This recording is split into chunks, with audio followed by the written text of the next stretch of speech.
నిరుద్యోగ వృత్తి గురించి చెప్పారా లేదా మీరు?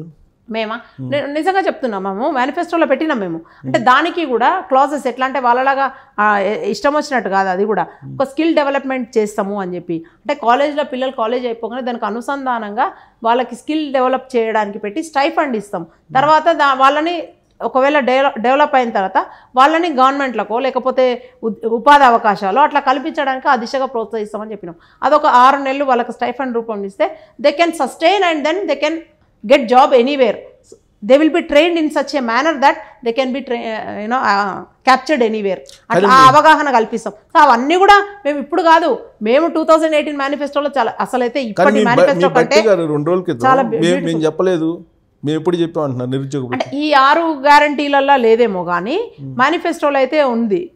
నేను చూసినంత వరకు అయితే ఆ విషయంలోనే అసలు కాంగ్రెస్ చెప్పింది చెప్పనట్టు చెప్తుందని చెప్పి ఆల్రెడీ నేనేమంటున్నా అంటే మరి విద్యా భరోసా తీసుకొచ్చినాం కదా, మేబీ ఇది క్లబ్ చేస్తారేమో. ఇప్పుడు విద్యా భరోసా కింద మనము యువ వికాస్ కింద 5 లక్షలు అంటా ఉన్నాం. దాంతో చూస్తే 5 లక్షలు చాలా పెద్ద అమౌంట్ కదా. అవసరం ఉన్న వాళ్ళకి 3016 కంటే అది చాలా బెటర్ కదా. ఇంకా నేనంట ఒక పెద్ద హై కోర్స్కి వెళ్ళేటప్పుడు హయ్యర్ డిగ్రీస్ కావాలనుకున్నప్పుడు వాళ్ళు దే కెన్ యూజ్ దట్ కదా. ఆ స్కీమ్ చాలా బాగుంటుంది కదా దానికంటే కూడా. సో ఇంకా హయ్యర్ స్టడీస్ చదవచ్చు, ఏదైనా ఒకటైతే వర్తిస్తుంది డెఫినెట్గా. ఓకే, రేవంత్ రెడ్డి నిన్న ల్యాండ్ క్రూజర్స్ సంబంధించి ఒక ఎపిసోడ్ చెప్పాడు. ఏంటది? కేసీఆర్ తను 3వ సారి గెలుస్తానని చెప్పేసి ఒక 20 వెహికల్స్ అది చాలా పాపం. అది ఒకటే కాదు, ఆయన సచివాలయం మంచిగా ఉన్న దాన్ని కూడా ఒక బి బ్లాక్ పార్షికంగా దెబ్బతిన్నది, మిగతా అంతా చాలా బాగుండే. సో చాలా అనవసరంగా rather than we could have built and పెద్ద హాస్పిటల్ ఉస్మానియా తరహాలు అయ్యాలా, గాంధీ ఉస్మానియా అటువైపున ఇంకొక పెద్ద హాస్పిటల్ కడితే ప్రజలకు మంచిగా సౌకర్యాలు వచ్చేటి. అంటే లేదంటే 20,000 మందికి నేరుగా ఉద్యోగాలు ఇచ్చేవాళ్ళము ఒక నోటిఫికేషన్ వేసి. అవన్నీ చేయకుండా ఉన్నదాన్ని కూడా కొట్టింది. ఇంకా నయం సకదనానికి మన అసెంబ్లీ కూడా కొడతాడు, ఎర్రమంజులు కూడా కొడతాడు. ఇవన్నీ మేము కోర్టులకు వేసేసి అగైన్ నేను కూడా ఉన్నా అలా రిట్టేసిన దానిలో కష్టపడి కాపాడుకున్నాం ఎర్రమంజిల్ని. ఎందుకంటే అవన్నీ హిస్టారిక్ బిల్డింగ్స్. నీకు ఆడ అందంగా కనబడి అద్దాల మేడలు కావాలనుకున్నావు కానీ హైదరాబాద్ కా షాన్ అవే.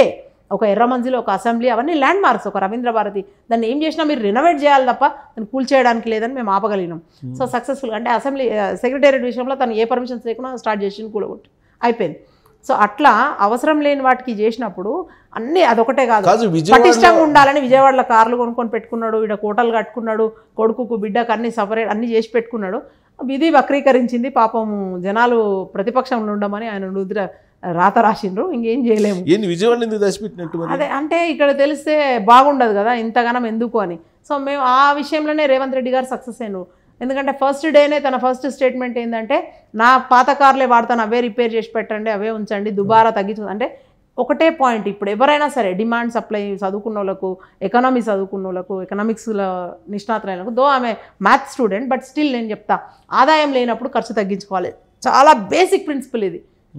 ఎవరైనా సరే అది గృహిణులకు వర్తిస్తుంది, రాష్ట్ర ప్రజలకు వర్తిస్తుంది, ఇంకా పాలకులకు వర్తిస్తుంది. ఎవరికైనా ఆదాయం లేనప్పుడు తగ్గించుకోవాలి ఖర్చులు, ఆదాయం సృష్టించుకోవాలని కూడా చెప్తాం, సంపద సృష్టిస్తాం. కానీ ప్రస్తుతానికి సంపద సృష్టించడానికి ఆ టైం పడుతుంది కదా, ఆ టైం మనకు ఇప్పుడు లేదు కదా. ముందుగా అయితే దుబారాలు తగ్గించుకుంటూ ఉంటే ఇటు వీళ్ళను నీడీ పీపుల్కి ఇవి చేస్తూ ఉంటూ నెసెసిటీస్ అండ్ కంఫర్ట్స్ ఇవి రీచ్ అవుతూ లగ్జరీస్కి పోదాం అనుకున్నప్పుడు సంపద సృష్టి అయినాక దానికి పోవచ్చు.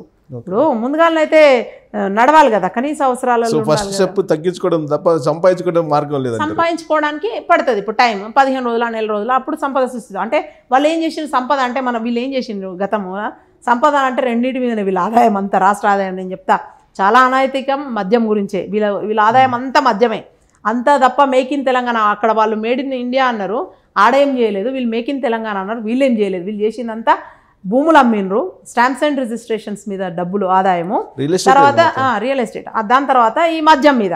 ఎందుకంటే హుటాహుటిన ఎలక్షన్స్ వస్తున్నాయని 3 నెలల ముందే టెండర్లు ఇచ్చి 60,000 కోట్ల మద్యం అమ్మిండ్రు. ఎంత విధ్వంసం అండి. అంటే ఆ రెండు కూడా అనైతికం నా దృష్టిలో. భూముల అమ్మకాలు ఎప్పుడైనా సరే మనం భూమిని నమ్ముకొని బతకాలి కానీ నమ్ముకొని బతకద్దు. అదొకటి చేసిండ్రు. కాంగ్రెస్ పార్టీ ఏం చేసిందంటే ఇవన్నీ కాపాడితే దీన్ని వీళ్ళు తెగ నమ్మిండ్రు. ఆ రెండింటి ఆదాయం తప్ప అదర్ దాన్ దట్ ఏముంది చెప్పండి. ఎంతసేపు ఐటీ సిటీ అది ఇది అని అంటారు. ఐటీ మీద నీ ఎన్ని కంపెనీలు వచ్చినాయి, నువ్వు ఎన్ని తెచ్చినావు, నీ ఏమంటారు నీ ఎక్స్పోర్ట్స్ ఏంది, ఐటీ ఎక్స్పోర్ట్స్ ఎక్కడన్నా వైట్ పేపర్ రిలీజ్ చేసిందా, ఆదాయం వచ్చింది, ఇవన్నీ చేయలేదు. మేము ఇప్పుడు పోర్ట్రే చేస్తున్నాం డిఫరెంట్ విధంగా. Yes, Hyderabad or Telangana is not only meant for IT, it's meant for tourism, it's meant for medical hub, ఇవన్నీ చెప్పి సంపదను మేము సృష్టించబోతున్నాం, ఇండస్ట్రీస్ని పటిష్టం చేస్తాము, ఎస్ఎంఎస్సి సెక్టర్ కింద లోన్లు ఇస్తాం, ఇవన్నీ కూడా చక్కగా మేనిఫెస్టోలో పెట్టినాం. అన్ని సెక్టర్స్ని బలోపేతం చేసి అన్ని వైపులా కూడా సిటీని కూడా, అందుకనే ఎంబటే రద్దు అన్నది అందుకే అనమాట ఆ ప్రపోజల్స్ అన్ని తీసుకొచ్చింది. నువ్వు పెట్టిన ఫార్మా మీరు వెళ్తున్నారు, ఓకే, అంతవరకు బాగానే ఉంది. అయితే ఇప్పుడు మీరు శ్వేతపత్రం రిలీజ్ చేశారు, వెంటనే శ్వేతపత్రాలు వచ్చినాయి, ఒక క్లారిటీ వచ్చింది పబ్లిక్కి, శ్వేతపత్రం ఏంది అనేది క్లారిటీ వచ్చింది. రాబోయే రోజుల్లో స్వాహా పత్రాలు లేదంటే కోమటిరెడ్డి వెంకటరెడ్డి దోపిడీ పత్రాలు అంటున్నారు. సరే, దోపిడీ పత్రాలు స్వాహా పత్రాలు ఏదైనా కానీ ఎప్పుడు రిలీజ్ చేస్తారు? ఇక అంటే 1 by 1 చెప్పినాం కదా, ఇప్పుడే కొత్తగా స్టార్ట్ అయినాం కదా, విల్సి అంటే అంతే. అందరూ అన్ని చోట్ల అవినీతి జరిగిందని చెప్పలేము. జరిగిన దగ్గర ఎక్కడన్నా అవకతవకలు జరుగుంటే మాత్రం ఎవరైనా సరే తప్పించుకోవడానికి లేదు. చట్టం తన పని తను చేసుకోబోతుంది, అది చేస్తూనే ఉంటాం. అది చేస్తూ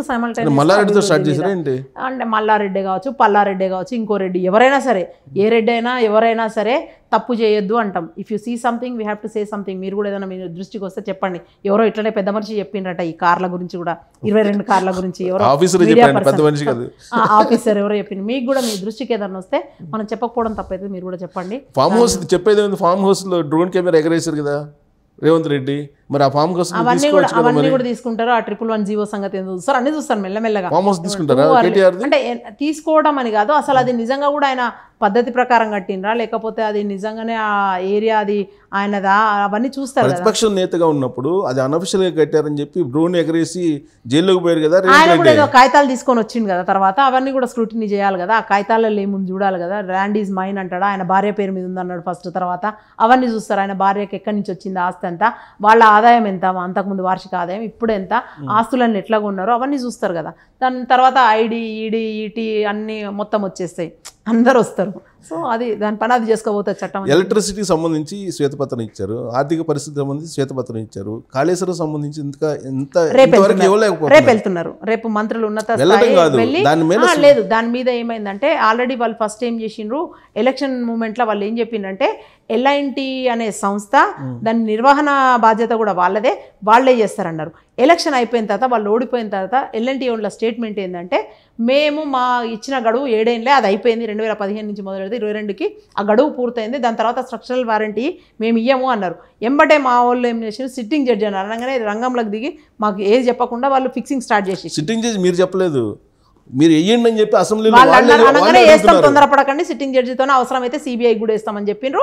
అది కాగానే ఏం చేసిండ్రు, వీడు వెళ్ళి ఫిక్సింగ్ స్టార్ట్ చేసిండు. అక్కడ రేపు వెళ్ళి ఎంత మేరకు ఏం చేస్తుండ్రు, అక్కడ ఉన్న ఇసుక మేటలను ఏం చేస్తారు, మరి అక్కడ ఉన్న కుంగిపోయిన పిల్లలు మొత్తం బ్యారేజ్ అంతా ఖాళీ అయింది, అన్నారం, సుందిల్లా ఇవన్నీ కూడా మళ్ళీ చూస్తారు. కేఎల్ఐపీలో కట్టిన మొత్తం కూడా చూస్తారు. ఆ ప్రాజెక్ట్ మొత్తం కాళేశ్వరం లిఫ్ట్ ఇరిగేషన్ ప్రాజెక్ట్లో ఎన్ని బరాయాస్ ఉన్నాయో అన్నిటిని కూడా ఎగ్జామిన్ చేస్తారు.